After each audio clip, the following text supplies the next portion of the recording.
ہم مدینے کی گلی میں پھر دوبارہ چلتے ہیں۔ حضرت عمر رضی اللہ تعالیٰ عنہ کا دربار لگا ہے۔ ایک شخص کو پکڑ کر لوگ لے آتے ہیں کہ اس شخص نے ہمارے باپ کو قتل کر دیا۔ حضرت عمر رضی اللہ تعالیٰ عنہ نے پوچھا کیا ماجرا ہے بھائی؟ اس نے کہا جی واقعی میں ان کے باپ کا قاتل ہوں، لیکن میں نے قصداً قتل نہیں کیا۔ ہوا یہ کہ میں ایک مسافر ہوں، جا رہا تھا، راستے کے اندر سبز چراگاہ تھی، میرا اونٹ بھوکا تھا، اس چراگاہ میں داخل ہو گیا۔ اس کے بوڑھے باپ نے پتھر اٹھایا اور میرے اونٹ کو مارا، اس کی آنکھ نکل گئی۔ مجھے بڑا غصہ آیا، میں نے وہی پتھر اٹھا کر اس کے باپ کو دے مارا، لیکن وہ ایسے ٹکانے پہ لگا کہ اس کا باپ فوراً فوت ہو گیا۔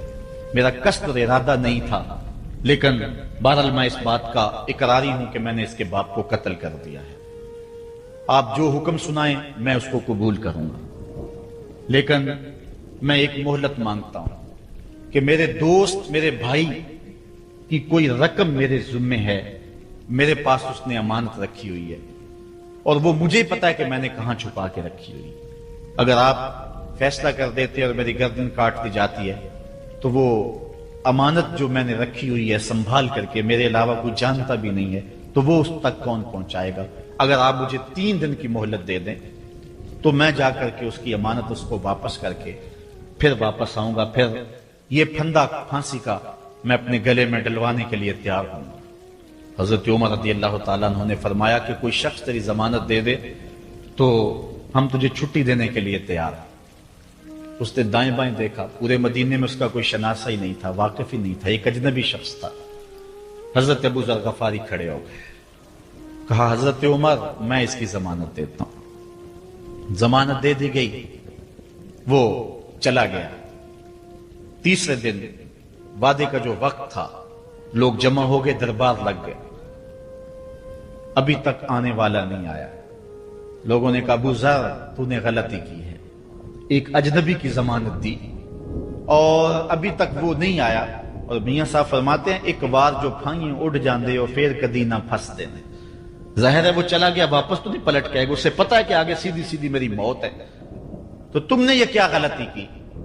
خیر آپ نے فرمایا کہ اگر وہ نہ آیا تو یہ پھانسی کا پھندا میرے گلے میں ڈال لینا، لیکن بہرحال میں نے اس کی ضمانت دی۔ کچھ عرصہ بیتا کہ دور سے گرد و غبار اڑتا ہوا دکھائی دیا۔ جب صورت واضح ہوئی تو وہی شخص تھا۔ حضرت عمر فاروق رضی اللہ تعالیٰ عنہ کے دربار میں کھڑا ہو کہنے لگا حضرت کسی وجہ سے تاخیر سے پہنچا ہوں، معذرت چاہتا ہوں، اب جو حکم ہے پورا کیجیے۔ حضرت عمر رضی اللہ تعالیٰ عنہ اس کے پھانسی کے احکامات جاری کر چکے تھے۔ آپ نے فرمایا کہ ابو ذر یہ بتا کہ تو نے اس کی ضمانت کیسے دی جب تو اسے جانتا نہیں تھا؟ تو سنو حضرت ابو ذر غفاری نے کیا کہا۔ کہا ایک اجنبی میرے محمد کے مدینے میں پناہ مانگ رہا تھا، اور اس نے چاروں سمت دیکھا اور کوئی شخص نہیں تھا جو اس کو امان دیتا اور اس کی ضمانت دیتا، تو میں نے اس لیے ضمانت دے دی کہ نہ بھی آیا تو اپنی جان چلی جائے گی، کل کو یہ تو نہیں کہے گا کہ محمد کے مدینے میں کسی نے ضمانت مانگی تھی، پورے شہر میں کوئی ضمانت دینے والا نہیں تھا۔ اس کو کہا کہ انہوں نے تو ضمانت دے دی، میاں اب تو بتا کہ تو چلا گیا تھا، تجھے جانتا کوئی نہیں تھا، نہ پلٹ کے آتا تو تجھے کوئی پوچھنے والا نہیں تھا، تو تو نے یہ دوبارہ موت کے منہ میں کیوں اپنا سر رکھا ہے؟ تو اس نے کہا کہ میں نے کہا کہ ایک اجنبی کی ضمانت ایسے شخص نے دی ہے جو مجھے جانتا بھی نہیں ہے، اور اگر میں نہ گیا تو لوگ قیامت تک اجنبیوں پر بھروسہ نہیں کریں گے کہ اجنبی یوں سلوک کیا کرتے ہیں۔ تو حضرت عمر رضی اللہ تعالیٰ عنہ اس کے پھانسی کے احکام جاری کیے، تو جن کے باپ کو قتل کیا تھا وہ بیٹے کھڑے ہو گئے، کہنے لگے تاریخ کی کالک ہم اپنے منہ پہ ملیں گے، ہم بھی اپنے باپ کے قاتل کو معاف کر دیتے ہیں۔ یہ ہماری تاریخ ہے، یہ ہماری کہانی ہے، لیکن آج ہم کس جگہ پہ کھڑے ہیں اور کیا ہماری صورتحال ہے؟ نہ ہمارا کردار رہا اور نہ ہمارا کوئی تشخص رہا۔ آج ہم نے اپنا تشخص بھی مٹا کے رکھ دیا۔ ایک عورت ہے، مسجد نبوی میں نماز پڑھنے جاتی ہے، یہ حضرت عمر کے دور خلافت کی کہانی ہے۔ تو ایک نوجوان راستہ روک کے کھڑا ہو جاتا ہے۔ ایک دن اس عورت نے رک کر کے کہا کہ میں کتنے دنوں سے دیکھ رہی ہوں کہ تم میرے راستے میں مزاحم ہوتے ہو، کیا ماجرا ہے؟ اس نے کھل کے بات کی کہ میں تیرا چاہنے والا ہوں اور تجھے حاصل کرنا میری زندگی کی معراج ہے، اور تیرے لیے آسمان سے تارے بھی توڑنے پڑے تو گریز نہیں کروں گا۔ اس نے کہا اچھا میری ایک شرط ہے۔ اس نے کہا بتاؤ، جلدی بتاؤ، لب کھولو، میں ابھی پوری کر دوں گا۔ کہا نہیں، چھوٹی سی بات ہے، 40 دن تک حضرت عمر کے پیچھے نمازیں پڑھ لو، اس کے بعد 40ویں دن کی آخری نماز کے بعد اسی وقت میں تمہارا انتظار کروں گی، پھر جدھر کہو گے چل پڑیں گے۔ کہا ٹھیک، یہ کون سی مشکل بات ہوئی 40 دن نمازیں پڑھنے سے؟ اگر تو مل جائے تو میرے لیے کون سا یہ مشکل معاملہ ہے۔ 40 دن حضرت عمر کے پیچھے نمازیں چلتی رہی، دل کی دنیا تبدیل ہوتی رہی۔ 40ویں دن کی آخری نماز کے بعد جب وہ نوجوان واپس پلٹنے لگا تو وہ لڑکی حسب وعدہ وہاں کھڑی تھی، لیکن اس نے دیکھا نہیں، یہ نظر جھکا کے گزر رہا ہے۔ اس نے کہا جانے والے توجہ کر، میں تیرے لیے کھڑی ہوں۔ کہا خیر سے کھڑی رہو۔ عمر نے دل کا تعلق رب سے جوڑ دیا۔ اگر میرے پیچھے ایک بندہ 40 سال نماز پڑھتا رہے اور اس میں تبدیلی پیدا نہ ہو تو پھر مجھے شرم آنی چاہیے کہ نہیں آنی چاہیے؟ یار یہ تو میں ایک امام کی بات سنائی ہے، اور تمہیں دلی کے ایک مانگت کی کہانی سناؤں۔ دلی کی جامعہ مسجد کی سیڑھیوں پہ ایک مانگنے والا بیٹھا ہوا ہے۔ ایک بہت بڑا انگریز افسر مسجد کی وزٹ کے لیے آیا، اس نے ہاتھ پھیلا دیا، اس نے اپنی جیب سے پرس نکال کر کے چند روپے اس کی جیب میں رکھے، دوبارہ جب پرس ڈالنے لگا تو پرس گر گیا۔ اس مانگنے والے نے وہ پرس اٹھا کے سنبھال لیا۔ خیر کچھ وقت گزرا، 1 سال کے بعد دوبارہ وہی افسر اس مسجد کی زیارت کے لیے، مسجد کو دیکھنے کے لیے، سیر کے لیے دوبارہ آیا تو فقیر نے پہچان لیا کہ یہ وہی ہے۔ اس نے کہا بابو جان ذرا 2 لمحوں کے لیے رکنا۔ کہا کیا ماجرا ہے؟ کہا بس 2 لمحوں کے لیے۔ دوڑ کے گیا، اپنی کٹیا سے وہ پرس نکال کے لے آیا اور اس کے ہاتھ میں کہا کہ پچھلے سال آپ آئے تھے، آپ کا یہ پرس گر گیا تھا آپ کی جیب سے، میں ڈھونڈتا رہا لیکن آپ نہیں مل پائے، میں نے سنبھال کے رکھا تھا کہ شاید دوبارہ کبھی ملیں تو میں ان کو دے دوں گا۔ اس کی آنکھیں پھٹی کی پھٹی رہ گئی۔ اس نے کہا جو ٹگا ٹگا مانگ رہا ہے، اتنا قیمتی پرس اور اس میں اتنی رقم، وہ آسودہ زندگی گزار سکتا تھا، تو یہ پرس واپس کیوں کر رہا ہے؟ اس نے کہا مانگنے کی بات اور ہے لیکن یہاں ماجرا اور ہے۔ اس نے کہا کیا ماجرا ہے؟ اس نے کہا کہ اگر تیرا پرس میں سنبھال لیتا، رکھ لیتا، کام آ جاتا، 4 دن کی زندگی عیش سے گزر جاتی، لیکن مسئلہ یہ نہیں ہے، مسئلہ یہ ہے تو عیسائی ہے اور میں حضور کا غلام ہوں۔ کل قیامت کے دن اگر تیرے نبی حضرت عیسیٰ نے میرے نبی کے سامنے شکایت لگا دی کہ آپ کے امتی نے میرے امتی کا پرس چرایا تھا، تو پھر میرے نبی کو تیرے نبی کے سامنے شرمندگی اٹھانی پڑے گی۔ تو میں مانگت ضرور ہوں، بے غیرت نہیں ہوں کہ اپنے نبی کو تیرے نبی کے سامنے شرمندہ کروں۔ یہ تو مانگتوں کی کہانی ہے، آج تو بادشاہ لوٹ رہے ہیں، آج تو پیٹ بھاری نہیں رہے ہیں، اور ہم کہتے ہیں ٹکڑے ٹکڑے کر دیں گے، یہ زبانی دعوے ہیں، جمع خرچ ہیں۔ ایسا نہیں ہوگا، آؤ اپنے اندر تبدیلی پیدا کریں۔ ہم اپنی ماضی کی تاریخ پڑھتے ہیں تو حیرت زدہ ہو جاتے ہیں، لوگوں میں کتنی اخلاقی بلندی تھی، آج ہمارے اخلاق لٹ گئے ہیں، آج ہمارا کردار نہیں رہا، اپنے طرز زندگی بھی بدل دی، نہ ہماری باطن کی وہ روشنی رہی، نہ ظاہری وہ صورت رہی کہ ہم پہچانے جائیں کہ حضور کے غلام ہیں، بلکہ آج بھانت بھانت کی بولیاں بول رہے ہیں۔ اقبال نے کیا کہا تھا؟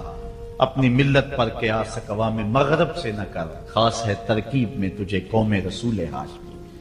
بلکہ آج فیشن کے طور پہ یہ کہا جاتا ہے جی آج کل دین پہ چلنا بڑا مشکل ہے، یہ آپ بھی سنتے ہوں گے، لوگ کہتے ہیں جی آج کل دین پہ چلنا بڑا مشکل ہے۔ یہ کون کہہ رہا ہے؟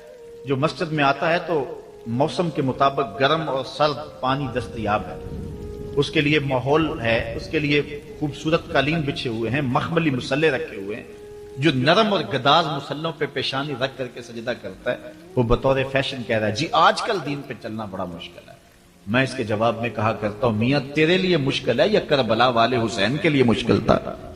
انہوں نے تو نہیں کہا کہ دین پہ چلنا مشکل ہے، تیرے لیے مشکل ہے دین پہ چلنا یا حضرت بلال حبشی کے لیے مشکل تھا، جنہوں نے تپتی ہوئی ریت پہ سجدے کیے، گلے میں رسا ڈال کر کے گھسیٹا گیا اور انہیں پاؤں میں زنجیریں ڈال کر کے مکے میں کھینچا گیا ہاتھوں اور پاؤں میں میخیں ٹھونک دی گئی، چکی پسرائی گئی، لیکن بلال ہیں کہ آگے مسکرا رہے ہیں۔ کسی نے گزرتے ہوئے کہا بلال عجیب تماشا ہے، عجیب کہانی ہے کہ وہ تمہیں مار رہے ہیں اور تم آگے سے مسکرا رہے ہو۔ تو سنو حضرت بلال نے کیا جواب دیا۔ حضرت بلال فرمانے لگے میاں تم جاؤ نا بازار میں مٹی کا برتن بھی خریدنے، تو اس کو بھی ٹھونک بجا کے دیکھتے ہو کہیں کچا تو نہیں ہے، اس کی آواز تو خراب نہیں ہے۔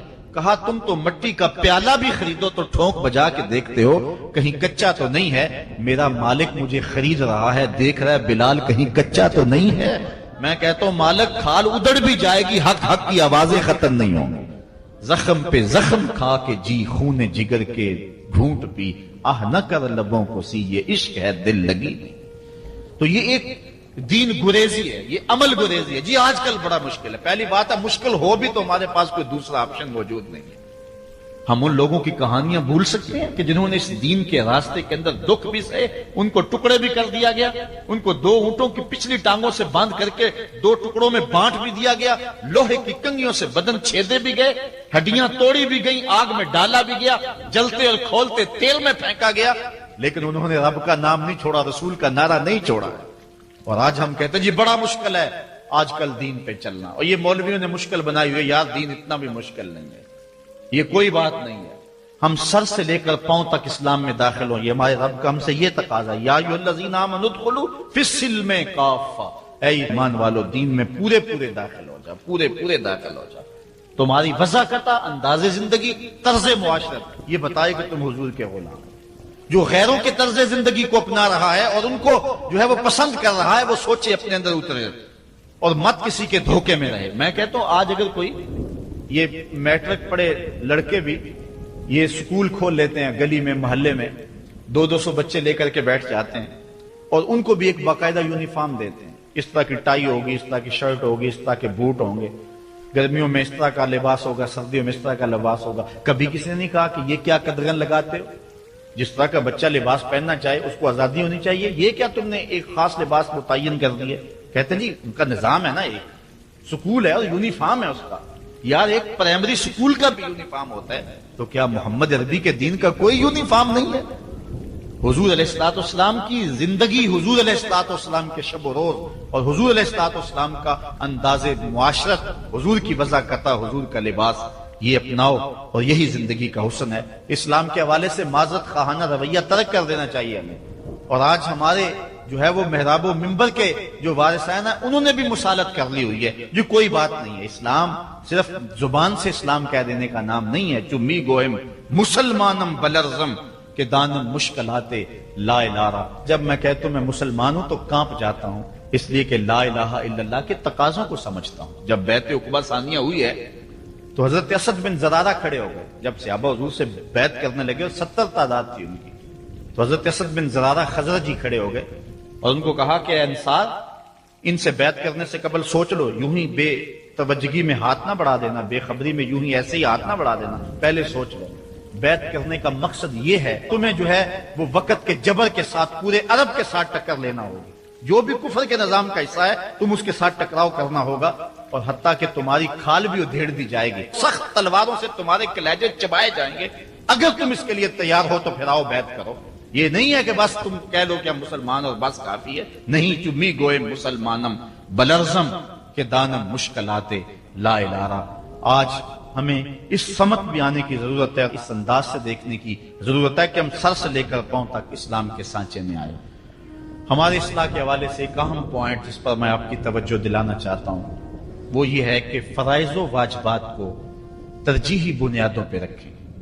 آج بطور مسلم ہمارا جو رویہ ہو چکا ہے، ہم مستحبات اور مباحات کے پیچھے پڑے ہوئے ہیں، اور اس کے مقابلے میں جو سنن، فرائض اور واجبات ہیں ان کی پرواہ چھوڑ چکے ہوئے ہیں۔ دین میں کتنے امور ہیں جو صرف مباح کی حد تک ہے، کر لو تو ٹھیک، نہ کرو تو پھر بھی ٹھیک، اور کتنے امور ایسے ہیں کہ جو صرف استحباب کے زمرے میں آتے ہیں۔ لیکن ہم کتنی چیزوں کو اس انداز سے گلے لگائے ہوئے ہیں کہ جس کا فرض ہو، اور اسلام کے اہم فرائض اور اسلام کی اہم واجبات ان کو ہم ترک کیے ہوئے۔ ساری رات ہم محفل میں جاگ لیں گے، فجر کی نماز نہیں پڑھیں گے تو کیا فائدہ ہوگا؟ ہم حضور علیہ الصلوۃ والسلام کے میلاد پہ جھنڈیاں بھی لگا لیں گے، سب کچھ کر لیں گے، لیکن حضور علیہ الصلوۃ والسلام کی سنت سیرت کو ترک کر دیں گے، تو بتاؤ کہ اس سے کیا حضور کی رضا میں حاصل ہو جائے گی؟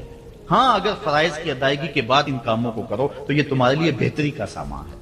آؤ اس پر ایک دو روایات آپ کے سامنے رکھوں۔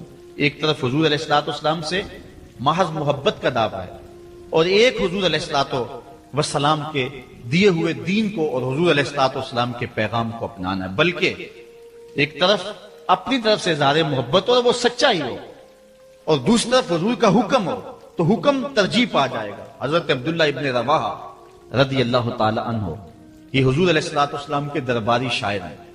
ویسے تو 34 سے 35 لوگ حضور علیہ الصلوۃ والسلام کی باقاعدہ نعت خوانی کرتے تھے، ویسے تو ہر صحابہ حضور کا نعت خواں تھا، لیکن یہ باقاعدہ حضور کی ثنا کیا کرتے تھے۔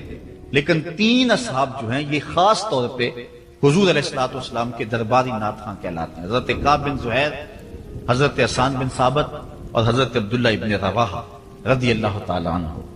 حضرت عبداللہ ابن رواحہ کو حضور نے حکم دیا کہ صبح فجر کی نماز کے بعد ہی تم لوگوں کو لے کر کے فلاں جنگ کے لیے نکل جانا۔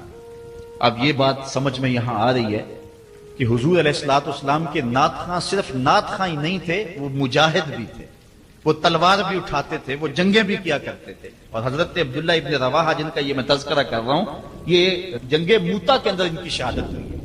یعنی یہ نہیں ہے کہ صرف زبانی دعویٰ اور جو ہے وہ عمل نہیں ہے، حضور علیہ الصلوۃ والسلام کی حرمت پہ حملہ ہو اور میدان کے اندر کوئی شخص نہ آئے اور اسٹیج کے اوپر جتنے مرضی دعوے کرتا رہے، اس کے دعوے قبول نہیں ہوں گے۔ تو اب حضرت عبداللہ ابن رواحہ رضی اللہ تعالیٰ عنہ کا عمل دیکھیے، نعت خواں بھی ہیں اور مجاہد بھی ہیں دین۔ حضور نے فرمایا عبداللہ ابن رواحہ ان لوگوں کو لے کر صبح چلے جانا۔ حضرت عبداللہ ابن رواحہ کے پاس تیز رفتار گھوڑا تھا، آپ نے سب لوگوں کو صبح رخصت کر دیا، لیکن خود رک گئے، اس لیے کہ دن تھا جمعے کا۔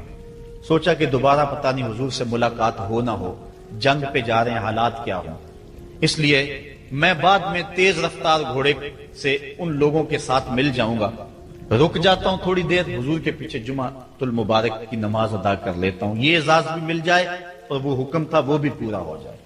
تو حضرت عبداللہ ابن رواحہ رضی اللہ تعالی عنہ نے نماز جمعہ ادا کی۔ حضور علیہ الصلوۃ والسلام نے فرمایا، اے عبداللہ بن رواحہ، میں نے تو تمہیں حکم دیا تھا کہ صبح تم چلے جانا، لیکن تم یہاں موجود ہو۔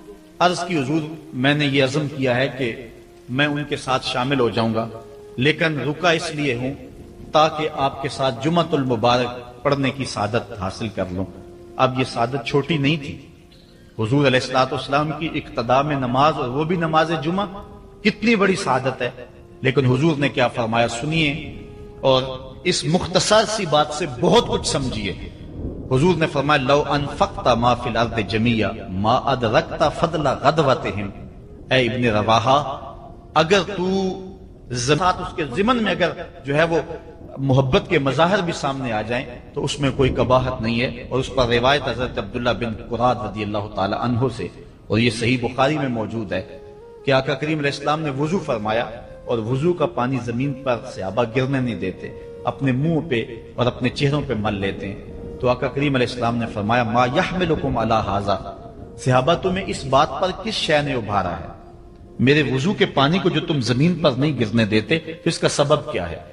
تو حضرت عبد الرحمن بن قراد کہتے ہیں کہ صحابہ نے کہا قالوا حب اللہ ورسولہ، اللہ اور اس کے رسول کے پیار نے ہمیں اس بات پہ ابھارا ہے۔ تو حضور علیہ الصلوۃ والسلام نے جو ارشاد فرمایا، اس عمل سے نفی نہیں کی، لیکن ساتھ حضور نے فرمایا جو چاہتا ہے اللہ اور اس کا رسول اس سے پیار کرے، اور وہ اللہ اور اس کے رسول سے پیار کرے، اسے 3 چیزوں کا خیال رکھنا چاہیے۔ ایک، جب بھی بولے سچ بولے، اور جب بھی اس کے پاس کوئی امانت رکھے تو امانت کو ادا کرے، اور اپنے ہمسایوں کے ساتھ حسن سلوک کرے۔ یعنی اگر وہ اس مظاہرہ محبت میں شامل ہو گیا اور حضور کے وضو کا پانی اس کے ہاتھ سے مس ہو گیا اور اس نے برکت سے اپنے منہ کے ساتھ مل لیا ہے، تو اس کا یہ مطلب نہیں ہے کہ جو باقی اعمال ہے ان سے ان کو چھٹی مل گئی۔ یہ مفہوم ہے اس حدیث کا۔ اگر کوئی بندہ محفل میلاد منعقد کر لیتا ہے، دیگر امور مستحبات کی ادا کرتا ہے، تو اس کا یہ مطلب نہیں ہے کہ اب نماز نہ پڑھے اس کو کوئی پرواہ نہیں ہے، وہ بخشا گیا ہے۔ جس طرح کہ آج کل ہمارے ثنا خان جو ہے تاثر دیتے ہیں کہ جو محفل میلاد میں آ گیا وہ بخشا گیا۔ اللہ تعالیٰ چاہے اس کے لیے کوئی مشکل نہیں ہے، لیکن جو دین ہے اس دین کو ہلکا کرنے والی بات ہے۔ بلکہ آج کل تو ممبر و محراب پر جنت اور دوزخ کا مذاق اڑایا جا رہا ہے۔ ایک بندہ کہہ رہا ہے کہ ہوئے تو کیڑی جنت دا کرنا ہے تذکرہ۔ میں نے کہا میاں اسی جنت کا جس جنت کے لیے حضور لمبے لمبے ہاتھ اٹھا کے دعا مانگا کرتے تھے اور فرماتے جب اللہ سے مانگو تو جنت الفردوس مانگو۔ اور ایک بولا کہ مجھے دیکھ کر جہنم کو بھی آئے پسینہ۔ ہمارے استاد فرمایا کرتے تھے بیٹے تیرے منہ میں آج طوطی بولتا ہے جو مرضی کہہ لے، یہ تو کل قیامت کے دن پتا چلے گا کہ پسینہ کس کو آتا ہے، تجھے آتا ہے یا جہنم کو آتا ہے۔ ایک بولا کہ قبر دا خوف دے دے کہ لوکی مینو ڈرانے نے۔ لوگ کون ہے ڈرانے والے؟ تبشیر اور تنذیر یہ نبی کا منصب ہے، نبی کی شان ہے، مبشر اور نذیر یہ نبی کی شانیں ہیں۔ حضور نے ڈرایا بھی ہے، حضور نے بشارت بھی دی ہے، لیکن اس بات کا منبر پہ بیٹھ کر کے تمسخر اڑایا جا رہا ہے اور لوگوں کو بے عملی کی طرف لے جایا جا رہا ہے۔ اس لیے آپ اس بات پہ غور کریں، اس بات پہ توجہ کریں۔ دولت، شہرت، عزت، آبرو کیا اس دنیا کی سب سے بڑی دولت ہے؟ جو مل جائے تو اس پر بہت زیادہ شکر کرنا چاہیے۔ تو آئیے قرآن کھولیے، سورہ المومنون ہے، ارشاد فرمایا قد افلح المؤمنون، فلاح انہوں نے پائی جنہیں ایمان نصیب ہوا۔ تو اس کائنات میں سب سے بڑی نعمت جو حضرت انسان کو دی گئی ہے وہ دولت ایمان ہے۔ قیامت کے دن سب سے بڑی نعمت جو مومنین کو دی جائے گی وہ دیدار الہی ہوگا۔ تو جو آخرت میں دیدار الہی سے محروم ہو گیا اور دنیا میں ایمان سے محروم ہو گیا وہ حقیقی محروم ہے۔ ایک شخص چرخ میں اڑتا ہے، ہواؤں میں جھومتا ہے، جھولتا ہے، ہر دولت اس کو میسر ہے، عزت شہرت اس کی باندھی ہے، وقار تکریم اسے حاصل ہے، دنیا جانتی ہے، زمانہ سلوٹ کرتا ہے، جو چاہتا ہے وہ ہو جاتا ہے، ہر عیش و عشرت میسر ہے، لیکن اس کے سینے میں ایمان کا چراغاں نہیں، کوڈی مول نہیں ہے اس کا۔ اور ایک شخص جھونپڑے میں رہتا ہے، کھانے کے لیے کبھی مل جاتا ہے کبھی نہیں بھی ملتا، دنیا اسے پہچانتی بھی نہیں ہے، وہ معروف شخص بھی نہیں ہے، لیکن اس کے سینے میں ایمان کا چراغاں ہے، وہ خوش نصیب شخص ہے۔ میرے حضور کا ایک فرمان سنیے، حضور نے فرمایا میرے دوستوں میں سے قابل رشک دوست وہ ہے۔ حضور نے فرمایا میرے دوستوں میں سے، جس کو حضور دوست کہیں اس کی تو پھر قسمت پہ ناز کرنا چاہیے۔ کہا میرے دوستوں میں سے جو قابل رشک دوست ہے وہ ہے جس کا سامان دنیا تھوڑا ہے، نمازیں زیادہ ہیں۔ جب وہ چلتا ہے تو اس کی طرف اشارہ بھی نہیں ہوتا، یہ فلاں صاحب جا رہے ہیں، کوئی ایسا معروف شخص نہیں، کوئی بہت عہدہ ساتھ نہیں لگا ہوا کہ جب چلے تو لوگ کہیں یہ فلاں جا رہے ہیں۔ اللہ اکبر۔ پھر میرے حضور نے فرمایا کہ ثم نقد بیدہ، حضور نے ہاتھ سے چٹکی بجائی، ثم نقد بیدہ، ہاتھ سے چٹکی بجائی، اور پھر فرمایا اس کو موت بھی ایسے ہی آئی، اس کو موت بھی ایسے ہی آئی۔ پھر فرمایا قلت بواکی ہے، اس کو رونے والے بھی تھوڑے ہی تھے، اس کو رونے والے بھی زیادہ نہیں تھے۔ قلت تراثہ، اس کی وراثت بھی بہت لمبی نہیں نکلی۔ فرمایا میرے دوستوں میں قابل رشک دوست دیکھنا ہے تو یہ اس کا جنازہ جا رہا۔ تو ہماری سب سے بڑی دولت ایمان کی دولت ہے، نمازوں کی دولت ہے، شرافت کی دولت ہے۔ یہ دولتیں ہمیں جمع کرنی چاہیے۔ سویر سے لے کر شام تک دونوں ہاتھوں سے ہم امیر بننے کی دوڑ میں لگے ہوئے ہیں، کوشش کر رہے ہیں دولت جمع ہو جائے، دونوں ہاتھوں سے اکٹھی کر رہے ہیں، امیر بن جائیں، دولت مند بن جائیں۔ خیال ہے کہ اگر دولت بہت ساری ہوگی تو سکون ملے گا، جب مل جاتی ہے دولت تو پھر سکون نہیں ملتا، کہتے کچھ اور حاصل ہو تو سکون ملے گا، ساری زندگی اس دوڑ میں گزر جاتی۔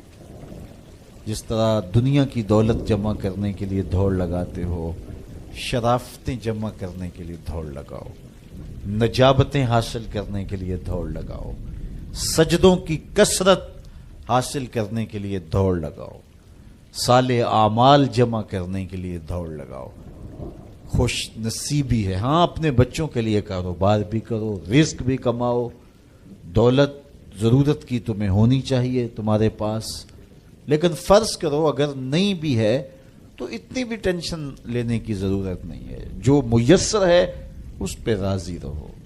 نہیں 4 کنال کا بنگلہ تو 1 کنال کا گھر جو ہے وہ بھی سکون دیتا ہے، کنال کا گھر بھی نہیں ہے تو 5 مرلے کا کٹیا بھی تو چھت تو اپنی ہے نا، سکون دیتا ہے۔ چلو ایسا بھی نہیں ہے تو 1.5-2 مرلے میں بھی رہتے ہو تو وہاں بھی تو قرار ہے۔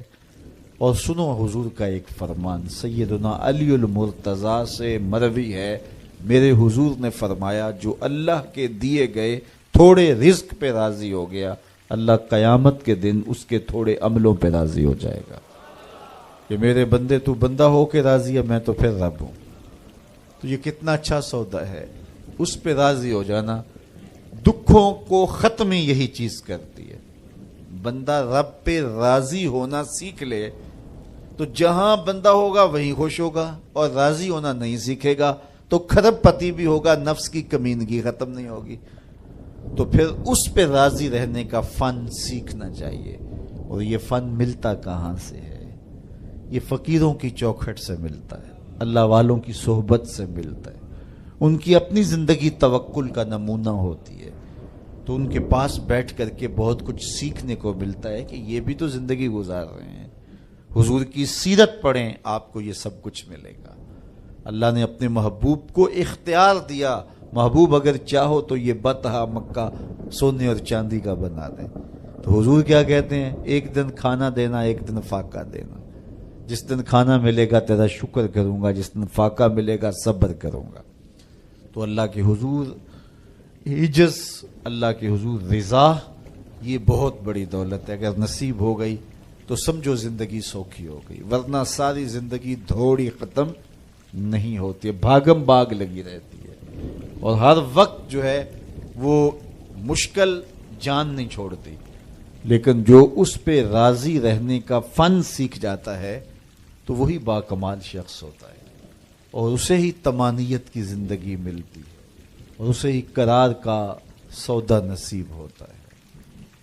شاہ جہاں راوی کے کنارے ٹہل رہا تھا تو اس نے دیکھا کہ وہاں ایک فقیر ریت پہ سویا ہے، تو اس نے اس کو کہا کہ بابا زندگی کیسی گزر رہی ہے؟ اس نے دیکھا اور مسکراتے ہوئے کہا کچھ تو تیرے جیسی گزر رہی ہے، کچھ تیرے سے بہتر بھی گزر رہی ہے۔ تو بادشاہ کو بڑی حیرت ہوئی، اس نے سمجھا یہ مجھے پہچانا نہیں، فقیر کو کیا پتا ہے شہنشاہ کیا ہوتے ہیں۔ اس نے کہا تم مجھے پہچانا نہیں؟ کہا تم شاہ جہاں ہو نا، بر صغیر کے بادشاہ ہی ہو نا؟ کہا ہاں ہاں، تو پھر تم نے کیسے کہہ دیا کہ کچھ تیرے جیسی کچھ تیرے سے بہتر؟ میرے جیسی زندگی کا تصور نہیں ہو سکتا، اور تم بہتر کی بات کر رہے ہو۔ محلات کی زندگی دیکھی ہے تم نے؟ شاہی خدمت گزاروں کے رنگ دیکھے ہیں؟ آبنوسی جو ہے وہ پنکھیوں پر خادماؤں کے انداز دیکھے ہیں؟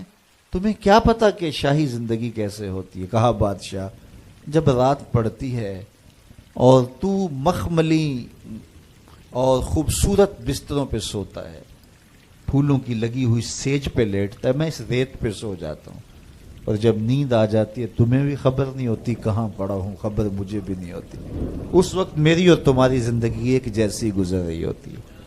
تو کہا میرے سے بہتر؟ کہا جب سحری کا وقت ہوتا ہے تم سو رہے ہوتے ہو، میں اٹھ کے اس سے لو لگا دیتا ہوں، یہ میرا وقت تیرے سے بہتر گزر رہا ہوتا ہے۔ تو جب انسان اس پہ راضی ہو جائے تو پھر اس کو زندگی گزارنے کا مزہ آتا ہے۔ بات لمبی نہ ہو تو سب سے قیمتی اثاثہ جو ہمیں دیا گیا ہے وہ ایمان ہے۔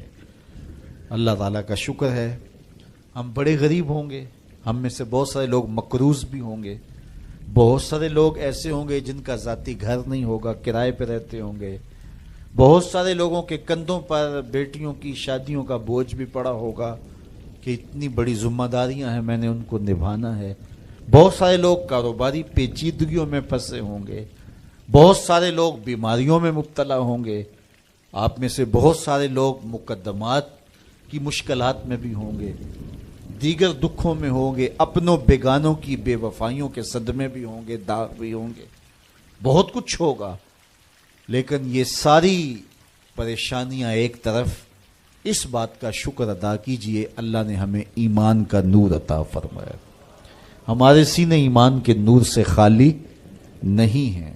میرے والد گرامی اللہ ان کی قبر پہ کروڑوں رحمتوں کا نزول کرے، ایک شعر جھوم کے پڑھا کرتے تھے، محمد جان جانا ہے، پیغمبر ہو تو ایسا ہو، رسولوں کی بشارت سے مبشر ہو تو ایسا ہو، امر توقیر کا سب کو موقر ہو تو ایسا ہو، کیا ہم کو غلام ان کا مقدر ہو تو ایسا ہو۔ تو یہ ہمارے بخت کہ ہمیں حضور کا غلام ہونے کی سعادت بخشی گئی۔ قد افلح المؤمنون، فلاح انہوں نے پائی جو اہل ایمان ہیں۔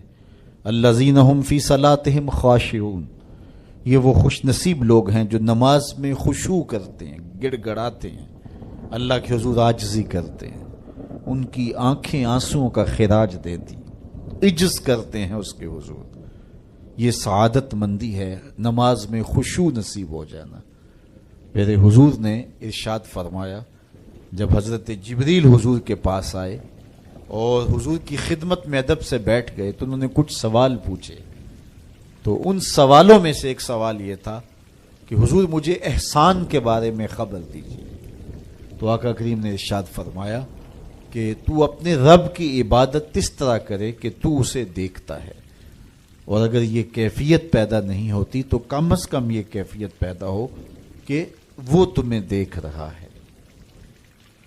تو جب یہ تصور ہوتا ہے کہ وہ ہمیں دیکھ رہا ہے تو پھر حرکات و سکانات مرتب ہو جاتی ہیں۔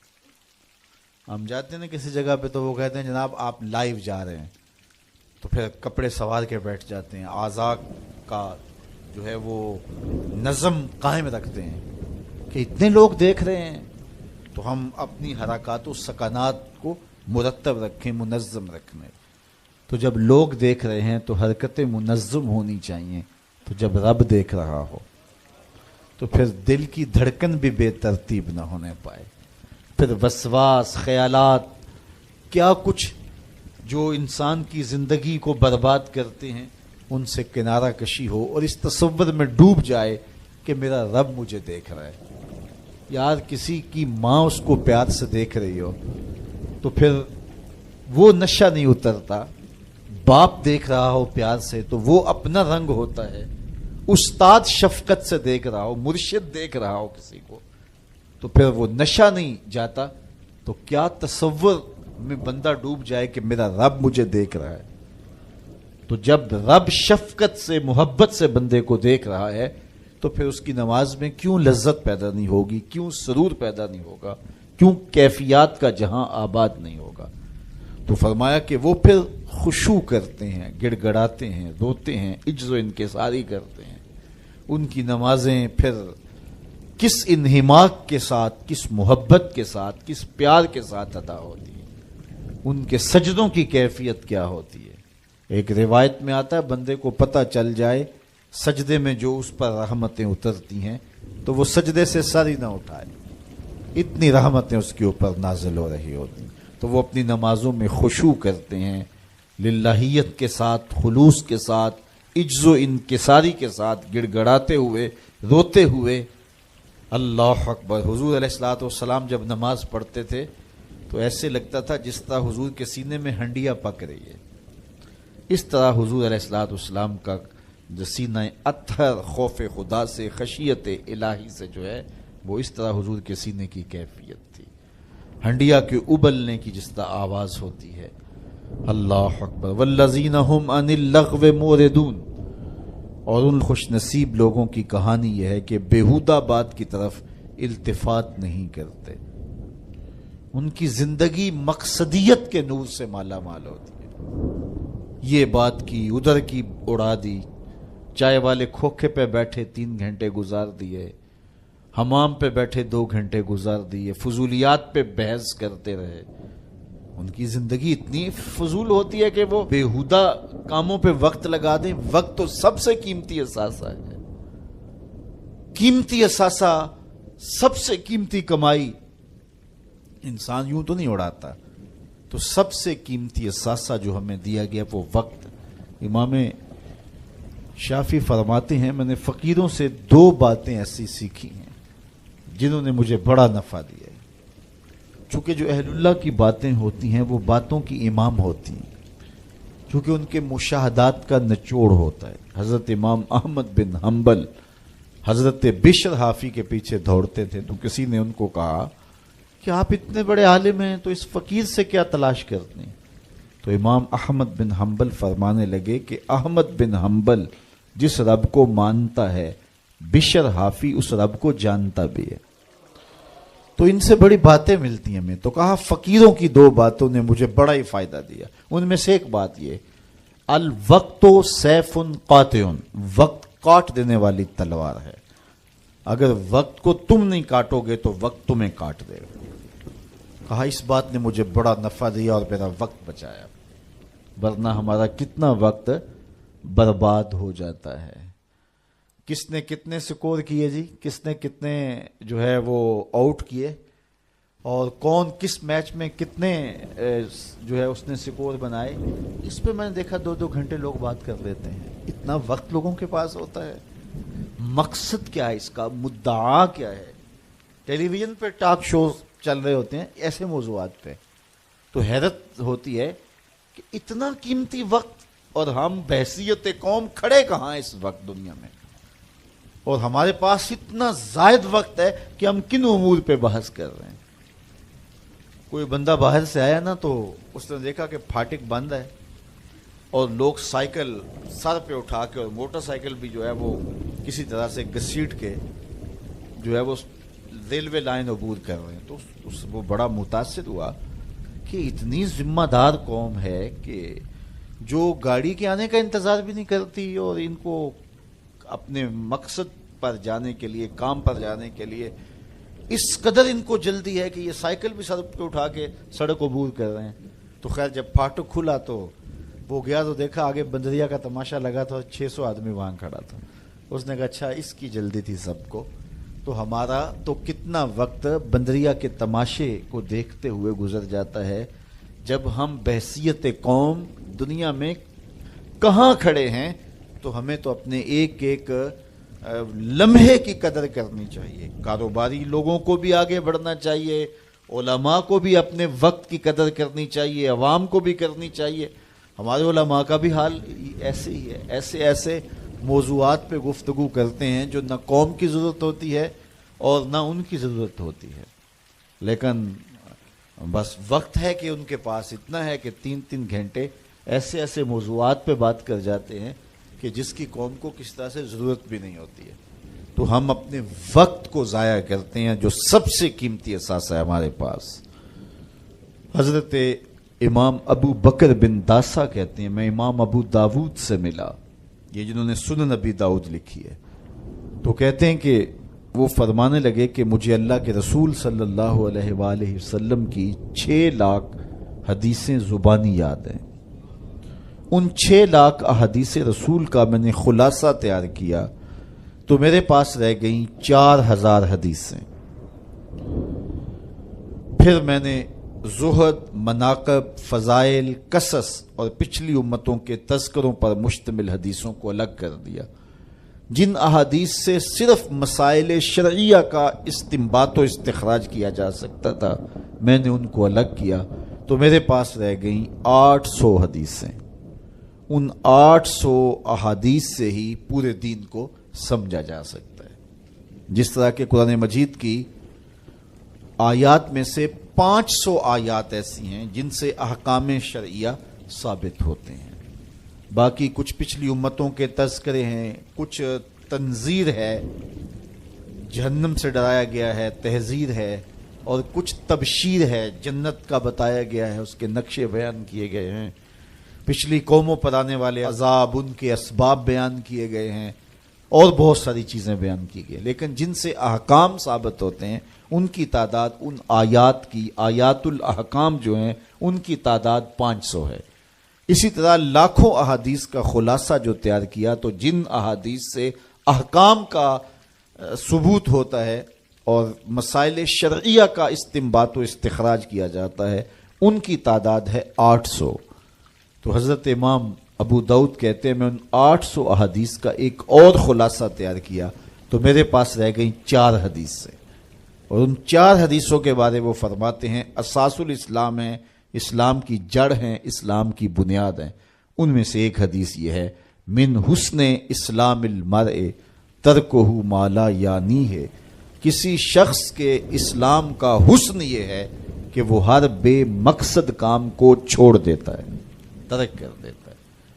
اللہم صل علی سیدنا و مولانا محمد، اللہم صل علی سیدنا و مولانا محمد۔ اللہ کے شیر ہے در کرار پر درود، اللہ کے شیر ہے در کرار پر درود، اللہ کے شیر ہے در کرار پر درود۔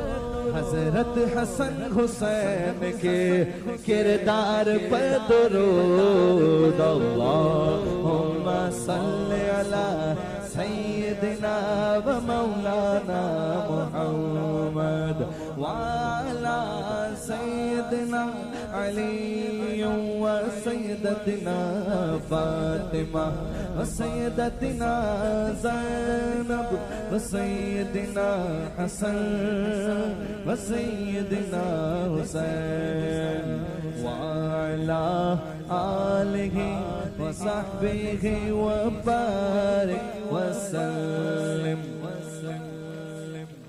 زینب کی بارگاہ میں